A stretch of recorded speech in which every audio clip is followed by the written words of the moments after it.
examen, no les voy a dejar luego libres para que puedan dar su examen. Eh, Nos faltan dos cositas por terminar este tema.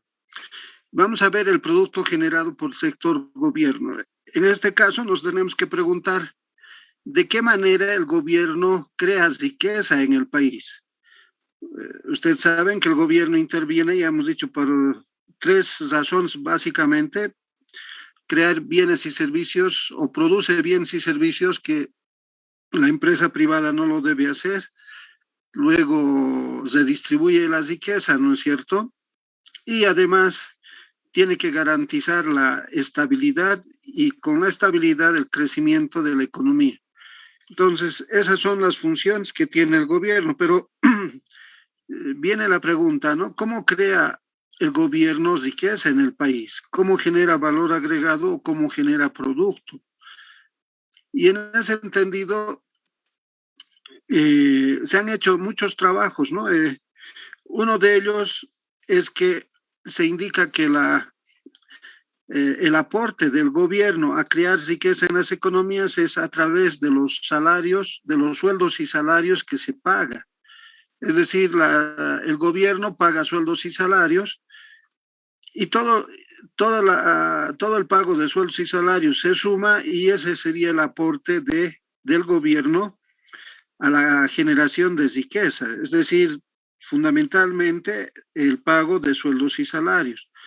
Ahora, ¿por qué no se toma en cuenta, digamos, los bienes que produce o los servicios que produce? Porque generalmente estos bienes y estos servicios no están pues destinados al mercado, ¿no? Es decir, su función o el objetivo de esta producción no es ir a buscar lucro como en la empresa privada, ¿no es cierto? O sea, el gobierno puede producir bienes y servicios, pero generalmente su destino no es el mercado.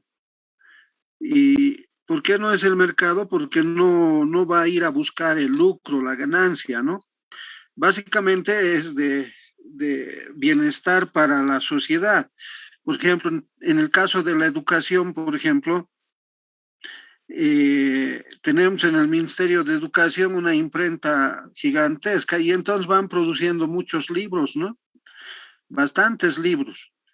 Y estos libros que se producen se distribuyen en todo Bolivia, es decir, a las escuelas, colegios. Se les da también a los profesores y a los estudiantes estos libros, pero no tienen costo, ¿no? No tienen costo. Por tanto, pensar que podemos nosotros medir la riqueza del gobierno por los bienes y servicios que produce no es, digamos, lo más correcto, ¿no? Sin embargo, por ejemplo, cuando se piensa que se va a medir la riqueza del gobierno por los salarios que paga, estaríamos pensando que las personas que trabajan en este sentido serían 100% eficientes. ¿Esto qué quiere decir? Que, por ejemplo, si a una persona se le paga un determinado salario, ¿no? Y este salario podría ser, por ejemplo, de un mes, se supone que su contribución al bienestar general equivale exactamente a esa cantidad, ¿no? O sea, si yo gano 10.000 bolivianos, entonces de mi sueldo quiere decir que mi contribución al bienestar general equivale exactamente a los 10.000 bolivianos. Y esto generalmente no es así, ¿no? Ustedes saben que eh, cuando uno va al sector público y especialmente cuando uno tiene que hacer algún trámite o tiene que hacer eh, alguna transacción por ejemplo, con los municipios o con las gobernaciones ahora, no siempre su trabajo de estas personas es pues al 100%, ¿no?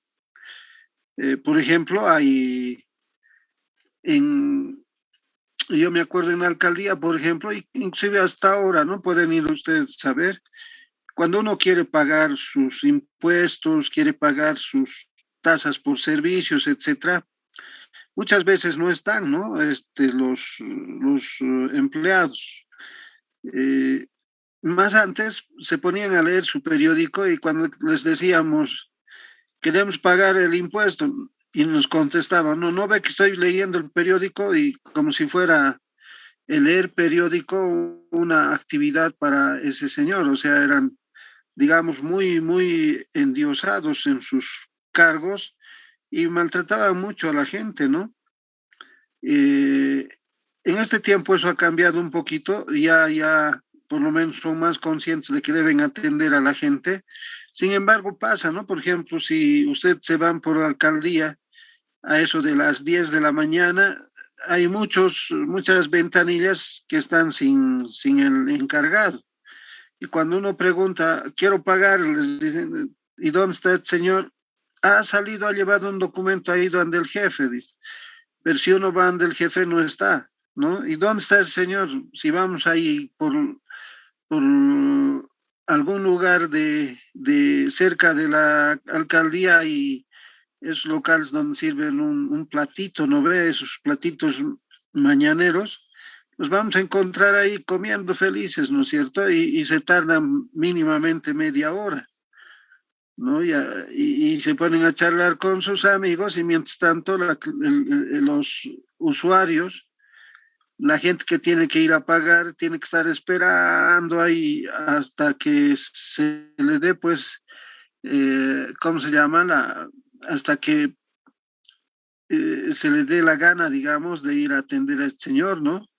Entonces, miren, no siempre el salario, por ejemplo, supone una contribución al bienestar general, ¿no? Es decir, hay gente que trabaja lógicamente, pero fíjense, ese su trabajo no es el más adecuado, ¿no? No se hace un buen trabajo.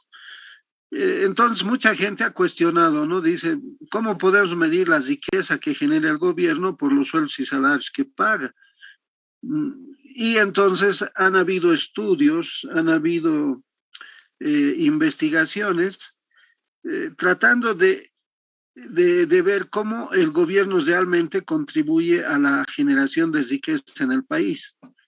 Se han utilizado métodos econométricos, métodos cuantitativos para poder determinar esto. Y al final, a la conclusión a la que han llegado simplemente es que no se puede utilizar otros métodos y la única forma de medir la riqueza que genera el gobierno es a través de los sueldos y salarios que paga, ¿no? Entonces, esto es muy, muy contundente y como vamos a ver más adelante, cuando veamos cuánto de riqueza está generando el gobierno, o sea, vamos a tener que ver los salarios fundamentalmente que paga y esa es la forma de cómo el gobierno genera riqueza para las economías, no solamente de Bolivia, ¿no? Sino para todos los países que somos miembros de Naciones Unidas. Ahora, dentro de este tema, existe también algo que es muy importante. En muchos de los países y también en el nuestro, especialmente en el mundo, podríamos decir, en el mundo neoliberal, ¿no? En el mundo de las economías, en las economías de mercado, generalmente cuando hablamos de gobierno, los empleados públicos existen, podríamos decir, mucho más de lo que se necesita, ¿no? Lo que llamamos nosotros la burocracia. O sea, ¿qué es la burocracia? Es una cantidad de empleados que excede, digamos, a lo que se necesita. Por ejemplo, nosotros aquí en la universidad tenemos el rector, por ejemplo, tiene a su disposición un chofer, tiene una secretaria, tiene un mensajero, ¿no? Tiene la secretaria general del rectorado, tiene este, por lo menos dos personas más que están trabajando con él para trabajar los documentos que llegan.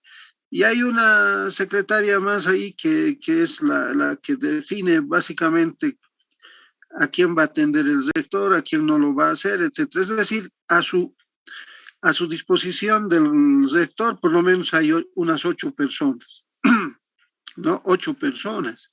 Y estas 8 personas, lógicamente, ganan un salario. Sin embargo, si nos ponemos a pensar, realmente estos señores que reciben un salario estarán contribuyendo a generar riqueza en el país.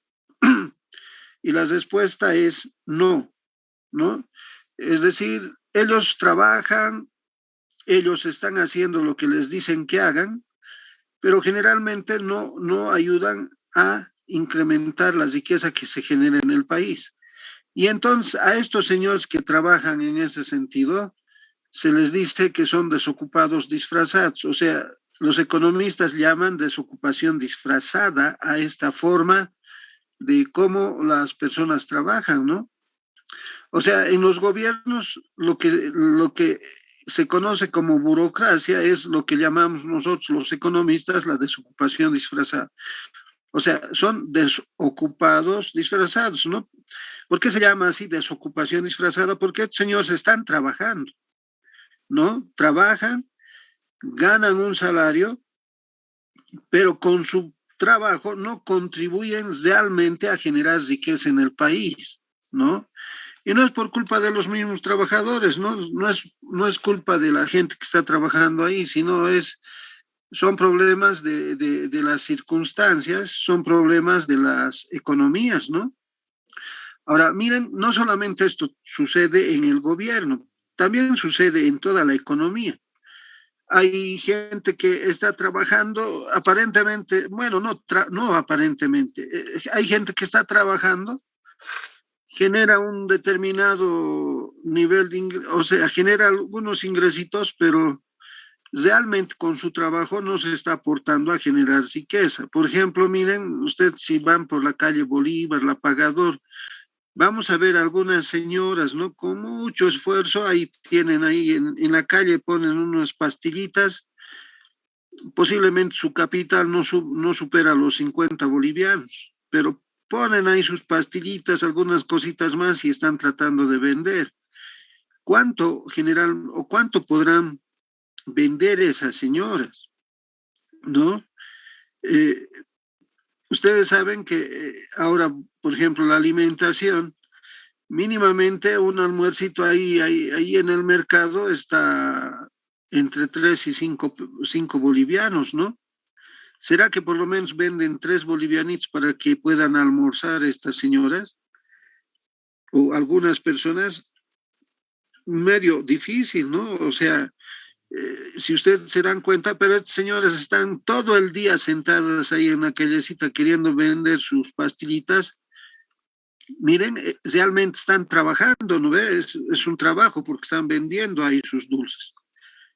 Pero son en realidad desocupadas estas personas, pero es una desocupación disfrazada, ¿no? Porque ellos están realizando una actividad, pero con esta su actividad no están contribuyendo realmente a generar riqueza en el país. Y hay mucha gente que hace esto, ¿no? En las calles, en los mercados van a ver mucha gente queriendo vender alguito, posiblemente trabajan 12, 16 horas y posiblemente también no les alcanza siquiera, o sea, o no venden lo necesario para que puedan mantenerse, ¿no? Entonces, muchas horas de trabajo para, para conseguir muy poco, digamos. Esto es lo que sucede en muchos de los países, ¿no? En esta lectura que él se ha notado aquí, por ejemplo, en Italia y en India, por ejemplo, hay muchos de estos ejemplos, y en Bolivia también, ¿no? Por ejemplo, hay mucha gente en Italia, eh, yo no conozco Italia solamente por la literatura que hay. Uno cuando llega a Italia y está por el aeropuerto, hay mucha gente que nos están ofreciendo relojes, nos están ofreciendo, es decir, de todo van ofreciendo, ¿no? Y miren, hay gente que está trabajando mucho, en realidad están trabajando casi todo el día, Mucha gente está haciendo eso y lamentablemente no van generando los ingresos necesarios para ellos mismos. Entonces, a este tipo de actividad se llama desocupación disfrazada, ¿no? Y en Bolivia sucede exactamente lo mismo. Si nosotros nos vamos al mercado el día sábado, el día miércoles, ahí entre subir nomás y hay tanta gente tratando de vender calcetines, ropa interior, esos cordoncitos para los zapatos. O sea, hay mucha gente metida en esto. Sin embargo, miren, ese trabajo que hacen estas personas no contribuyen a la generación de riqueza. Lógicamente están trabajando, generan un ingreso, pero miren, realmente no contribuyen, pues, ¿no? Con todo ese su trabajo para poder generar riqueza en el país. A esto se llama desocupación disfrazada. O sea, la desocupación disfrazada sucede en los gobiernos y también sucede en todas las economías, ¿no? En las economías. Entonces, eh, a esto llamamos producto generado por el sector gobierno, ¿no? Luego vamos a ver eh, el producto generado a costo de factores y precios de mercado. El producto generado a costo de factores y precios de mercado. Y luego vamos a ver el producto a precios de productor, ¿no? Para esto me voy a ir un ratito al pizarroncito, vamos a utilizar el pizarrón para poder explicar esto un poquitito. Entonces vamos a ver lo que se llama el producto a precios de a precios de eh, a costo de factores y a precios de mercado. Vamos, entonces,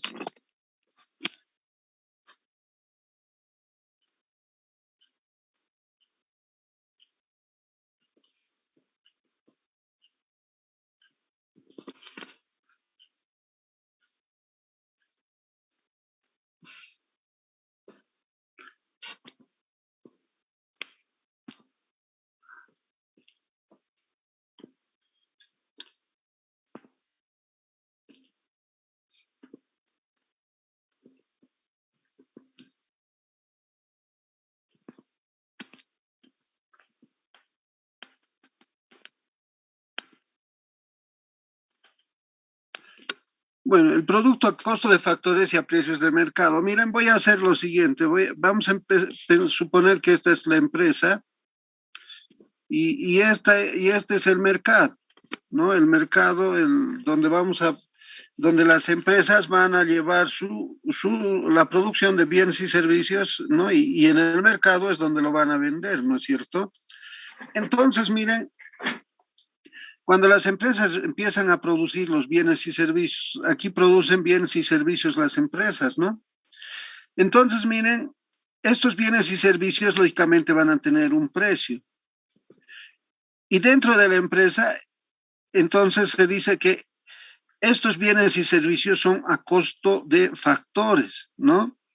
Entonces aquí la producción se dice que está a costo de factores. ¿Por qué?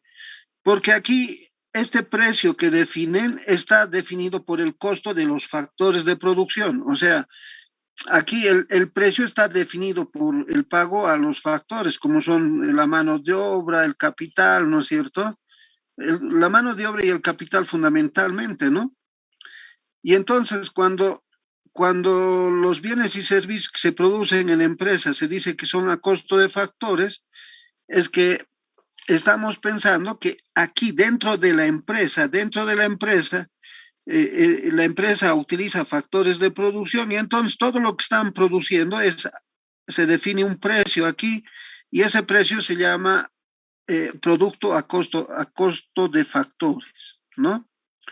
Listo. Una vez que se ha definido esto, entonces este producto, toda esta producción tiene que ir hacia el mercado, ¿no? Y cuando va al mercado, entonces vamos a tener un producto, lógicamente, a precios de mercado, ya no va a ser a costo de factores, pero ¿cuándo se vuelve precios de mercado? Cuando desde que sale de la empresa hasta llegar al mercado, Ahora se van aquí, a este precio de costo de factores le vamos a sumar los impuestos indirectos y le vamos a quitar las subvenciones. Claro, o sea, a este precio de costo de factores para que llegue al mercado le tenemos que aumentar los impuestos, es decir, estos impuestos que van a llegar lógicamente al gobierno después, ¿no es cierto? Entonces, miren, a este producto que es de costo de factores, miren, estamos incluyendo fuera de la empresa, estamos incluyendo los impuestos indirectos y le vamos a quitar la subvención. Entonces, miren, llega al mercado, pero ya este producto que está a costo de factores, incluido el impuesto, entonces ya en el mercado se llama producto a precios de mercado, producto a precios de mercado. En cambio, cuando hablamos del producto a precios de productor,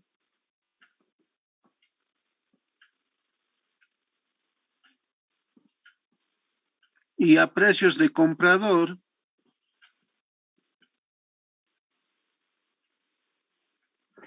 un poquito cambia esta situación, ¿no? Entonces, por ejemplo, si tomamos en cuenta lo mismo, aquí tenemos una empresa y aquí tenemos el mercado, entonces miren, ¿qué es lo que va a suceder? Aquí los bienes y servicios que se están produciendo, ¿no? Vamos a tener entonces el producto este producto a costo de factores se llama ahora a precios básicos, ¿no? A precios básicos se llama. Y a aquí dentro de la empresa ahora se le suma los impuestos indirectos y se le quita las subvenciones. Y entonces, si se le suma todo esto, esto se llama producto a precios de productor. Producto a precios de productor. Entonces, miren cómo ahora se define el producto a precios de productor, ¿no? Esto que se llamaba producto a costo de factores ahora se llama producto a precios básicos. Y miren, estos impuestos y subvenciones que se sumaban anteriormente fuera de la empresa, ahora se les suma dentro de la empresa. Y entonces tenemos a estos productos básicos, o sea, a estos precios básicos, le sumamos los impuestos y le quitamos las subvenciones y esto se llama producto a precios de productor. Este es el producto a precios de productor. Ahora, este producto a precios de productor va hacia el mercado. Pero, ¿cómo llegan estos bienes y servicios hacia el mercado? No llegan por arte de magia, ¿no ve? No llegan por arte de magia estos bienes al mercado. Y entonces, miren, si ustedes se fijan, estos impuestos han entrado aquí adentro. Se ha entrado, miren, los impuestos están ahora, se suman ya los impuestos dentro de lo que es la empresa, por eso se llama producto a precios de productor. ¿Qué es lo que va a suceder aquí? Las empresas tienen que realizar algunos gastos, ¿no? Para que lleguen para que estos bienes y servicios lleguen al mercado. Y entonces a estos se llaman gastos de comercialización. Gastos de comercialización. ¿Y cuáles son esos gastos de comercialización? Por ejemplo, un manipuleo, ¿no? Ustedes saben, por ejemplo, la Fesari Gessi, ¿no? Por ejemplo, quiere vender sus galletas, digamos, o sus fideos. Dentro de la fábrica se producen las galletas, los fideos, se ponen en cajitas, etcétera. Pero para que vayan al mercado, mínimamente esa producción tienen que llevarlo a un camioncito, ¿no ve? Un camioncito contratarán o tendrá la Fesari sus propios camiones. Entonces, tienen que esta producción subir al camioncito, ¿no ve? Entonces, para eso tienen que contratar personas. Y estas personas, ¿qué hacen? De la fábrica lo van a subir al carrito y eso se llama manipuleo. Entonces hay que pagar por manipuleo, ¿no es cierto? Pero para que llegue al transporte, para que llegue al mercado necesitan también transporte, ¿no ve? necesitan también transporte, porque ¿en qué van a llevar? O sea, nadie tiene una varita mágica y de la fábrica de aquí, de la fábrica de Fesari, no va a llegar como por arte de magia hacia el mercado, ¿no es cierto? Entonces, van a tener que contratar el transporte, o si tienen ellos, utilizarán sus propias movilidades, pero miren, están haciendo el transporte de la producción de bienes y servicios hacia el mercado. Y además, cuando se lleva hacia el mercado, ¿dónde dejan la mercadería? No se pone pues la mercadería ¿no? En la calle. Entonces, tenemos que pensar que debemos dejar esta mercadería en algún lado y eso se llama almacenaje, ¿no? O almacenamiento. Si ustedes conocen la Fesari, por ejemplo, aquí en la calle Rodríguez y la Potosí es donde fabrican sus galletas, ¿no ve? ¿Y dónde venden generalmente sus galletas? Lo están haciendo en la calle, en la 6 de agosto y la Junín creo que es. Ahí está, ¿no ve? Su tienda donde venden. Entonces, ¿cómo llegan las galletas, toda la producción hasta ese lugar? Es que tienen que utilizar pues transporte, ¿no? Y en ese lugar donde tienen para vender las galletas se llama almacenamiento, o sea, ahí es donde se almacena, ¿no? Es que no puede César y Gessi llevar su producción y venderlo en la calle como si fueran eh, esos vendedorcitos de la calle, ¿no es cierto? No puede hacer eso. Es una empresa. Entonces, miren, ¿qué es lo que está sucediendo? Aquí lo que se llamaban a costo de factores ahora se llama precios básicos. Estos impuestos que se sumaban después de salir de la empresa ahora se suman dentro de la empresa, impuestos indirectos menos subvenciones. Al sumar estos precios básicos con estos impuestos indirectos menos subvenciones, a esto se llama producto a precios de productor. Cuando sale de la empresa al mercado, hay que tomar en cuenta los gastos de comercialización, como son el manipuleo, el transporte y almacenaje. Y una vez que llega aquí, se llama esto producto a precios de comprador. Y este producto a precios de comprador es exactamente igual al producto de precios de mercado. En realidad, ¿qué es lo que se ha hecho? Simplemente miren, en el primer caso, no estaba tan desagregado como vemos aquí, ¿no es cierto? En esta segunda parte es mucho más real, es decir, esto generalmente es lo que hacemos en las economías y bueno, antes se contabilizaba de esta manera, pero ahora esto ha cambiado porque se ha desagregado un poco más, ¿no ve? Porque para ir determinando los costos de producción son importantes estos elementos que hay que ir trabajando, ¿no es cierto? Y siempre hay estos gastos de comercialización. Todas las empresas van a tener estos gastos porque las empresas producen los bienes y servicios y no lo venden dentro de su empresa, ¿no es cierto? Generalmente lo van a ir vendiendo fuera de la empresa y para eso necesitan que la mercadería sea trasladada de un lugar a otro. Generalmente se utiliza el transporte para hacer eso y lógicamente esa mercadería tiene que ser guardada en algún lugar y eso se llama almacenaje. Entonces, cuando todos estos conceptos se van desagregando, entonces miren, el producto a precios de comprador es exactamente al producto de precios de mercado. O sea, miren, lo que se ha hecho aquí no es aumentar más cosas, sino simplemente desagregar lo que realmente está sucediendo en la economía. Entonces, antes se llamaba el producto a costo de factores dentro de la empresa y en el mercado se llamaba producto a precios de mercado, ¿no? Precios de mercado. Ahora, en este tiempo, con la revisión número 4 de Naciones Unidas, estos precios de factores, este producto a costo de factores se llama ahora producto a precios básicos, ¿no? O sea, esto se ha cambiado, ya no es costo de factores, a precios básicos. Lógicamente, ¿por qué se dice precios básicos? Porque los factores de producción son pues los insumos primarios o los insumos básicos de la empresa para poder producir los bienes y servicios.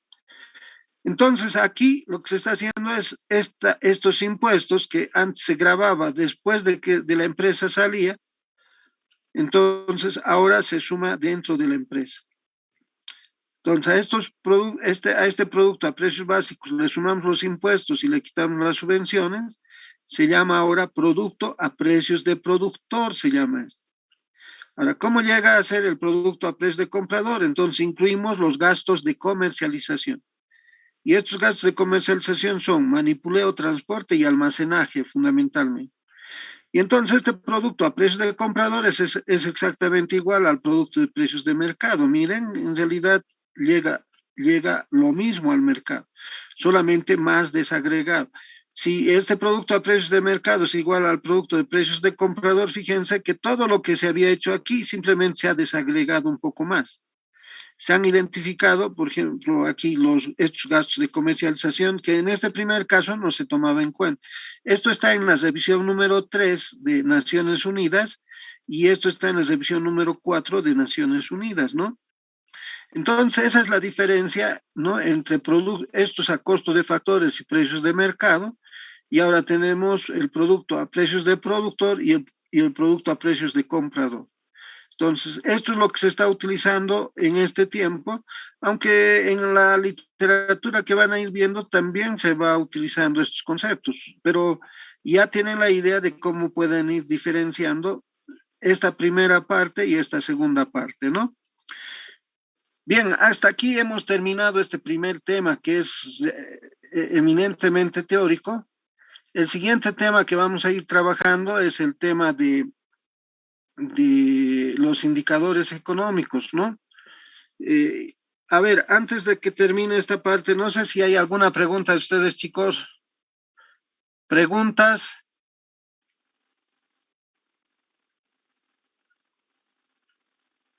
¿Preguntas, chicos? ¿Tenemos preguntas o no?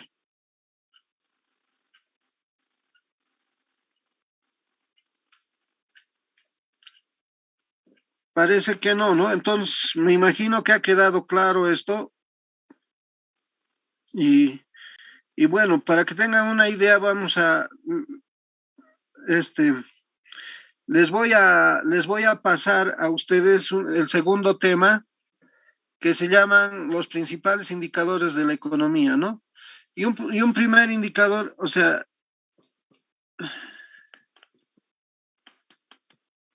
nos vamos a trabajar el segundo tema que se llaman indicadores económicos.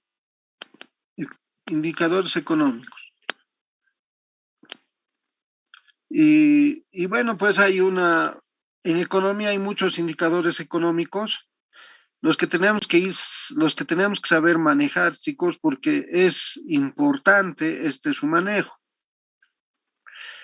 Y ¿cuáles son esos indicadores económicos? Empezamos por el primero, ¿no? Que se llama el Producto Interno Bruto, ¿no? Este es el primer indicador de la economía. Estamos ya entrando al tema número 2.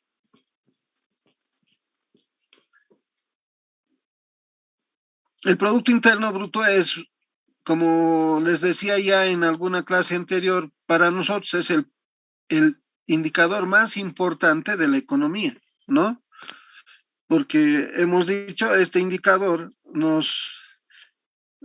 bueno, pues nos dice si realmente estamos produciendo como bolivianos, cuánto de riqueza estamos generando en el país y lógicamente eso nos interesa, pues, ¿no? En la medida que vayamos generando más riqueza, en la medida en que generemos más ingresos, entonces la población boliviana estará en mejores condiciones, ¿no?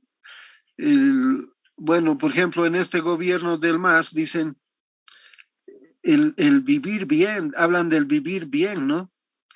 ¿Y cómo se hace para vivir bien? O sea, no es un sueño, ¿no es cierto? Para poder vivir bien, uno requiere pues de ingresos, ¿no? Uno requiere de ingresos. Sin ingresos, difícilmente una familia puede vivir bien, pues, ¿no? Porque primero, por ejemplo, si no generamos ingresos, no vamos a podernos alimentar. Y si no nos alimentamos y bien, eso ya no es vivir bien.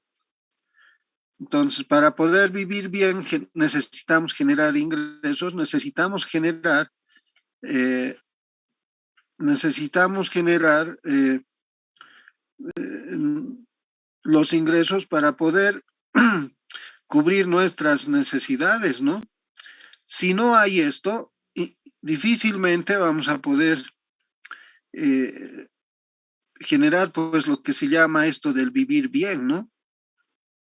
Entonces, chicos, este es un principal indicador y luego, por ejemplo, ¿cómo definimos el Producto Interno Bruto? Entonces, una definición del Producto Interno Bruto, pero para poder definir el Producto Interno Bruto hay que tomar en cuenta algunas cosas. Por ejemplo, cuando decimos el PIB es el valor. Valor, ¿qué quiere decir valor? Y entonces, en economía siempre utilizamos tres variables que son fundamentales, ¿no? El valor es igual a qué? A precio multiplicado por cantidad. En todo utilizamos nosotros estas tres variables, que son, digamos, variables permanentes. A veces ni nos damos cuenta que estamos utilizando estas variables, pero lo utilizamos.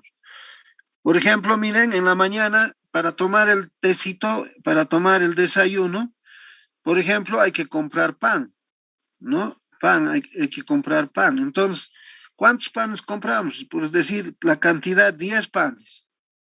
¿Y cuál es el precio del pan? Ah, es 0,40. Si multiplicamos 0,40 por 10, esto es 4 y esto va a ser 4 bolivianos. Entonces, miren, aquí tenemos precio, tenemos cantidad y tenemos valor. Ahora, en microeconomía también precio por cantidad dicen es ingreso, ¿no ve? Lógicamente, esto depende de la función, depende de lo que estemos analizando para decir es ingreso o es valor. Pero en contabilidad social, precio por cantidad siempre es valor, ¿no? Valor. ¿Cuál es el valor ¿no? De todo lo que se ha producido en la empresa, digamos? Ah, entonces yo tengo que tomar en cuenta la cantidad que hemos producido, cuál es su precio, e inmediatamente tenemos que saber o vamos a saber el valor. Fíjense que valor no es lo mismo que precio. El precio del pan es 0,40. Si yo hablaría de precio y valor, estaría confundiendo, ¿no? El precio, miren, es en este caso 0,40 y el valor incluye a la cantidad más, ¿no ve? Precio por cantidad. Por eso decimos, cuando definimos el PIB, es el valor de qué? De todos los bienes y servicios, ¿no? Finales que se producen en una economía. Es el valor de todos los bienes y servicios finales. ¿Por qué estamos haciendo esto? Porque miren, el valor, para nosotros este valor podría ser el PIB, ¿no? Y el PIB no es más que los precios medios, digamos, de todos los bienes y servicios y las cantidades que estamos produciendo. Entonces, si en economía sabemos todos los bienes que estamos produciendo y además sus precios, hemos definido hemos determinado el PIB, ¿no ve? Entonces, ¿qué es el PIB? Es el valor de todos los bienes y servicios, ¿no? Que se producen, bienes y servicios finales. Ahora, este concepto de final también es que tenemos que analizar. ¿Por qué se dice finales? Ah, es que están destinados pues al consumo de las familias, ¿no? Por eso se llama finales. ¿Dónde se da dónde se da el consumo final? En la familia, ¿no? Cuando llegan los bienes a las familias es para el consumo final. Entonces, cuando hablamos del PIB, estamos hablando de esos bienes que llegan a las familias para su consumo final, ¿no? Ahora, lógicamente, las familias van a consumir esos bienes. En el momento en que están consumiendo las familias, entonces es un valor que es parte del Producto Interno Bruto. Entonces, dentro de la definición del Producto Interno Bruto, lo primero que tenemos que destacar que el PIB es un valor, ¿no? Es un valor, ¿por qué? Porque tomamos en cuenta los precios de los bienes que estamos produciendo y sus cantidades. Ahora, ustedes, por ejemplo, todos los días nos enfrentamos a valores, ¿no? Por ejemplo, eh, ahora quizá no tanto por este problema de la pandemia, pero en tiempos normales, cuando las clases son presenciales, si nosotros, por ejemplo, pasamos clases aquí en el centro, en nuestro edificio, hay mucha gente que vive en el norte, otra en el sur, entonces tienen que tomar un mini, por ejemplo, ¿no? Y tienen que tomar un mini, o sea, un transporte para llegar hasta la facultad. Y para irse a su casa, otra vez tienen que tomar otro transporte, otro mini para irse a su casa. Entonces, por ejemplo, ¿cuántos viajes hacen en el día? Por decir dos viajes. El precio, ¿a cómo está? A un boliviano. Ah, entonces el valor es 2 bolivianos. ¿No es cierto? Entonces, fíjense que de esta manera es que definimos valor. Valor es precio multiplicado por cantidad. Y el PIB entonces el valor de qué? De todos los bienes y servicios finales, ¿no? O sea, ya estamos entrando a ver lo que es el Producto Interno Bruto como definición. Yo quiero este tema que lo continuemos haciendo, chicos. Les voy a pasar, ahorita mismo les voy a pasar este segundo tema para que ustedes lo vean, lo lean, y la siguiente clase lo podamos ir describiendo.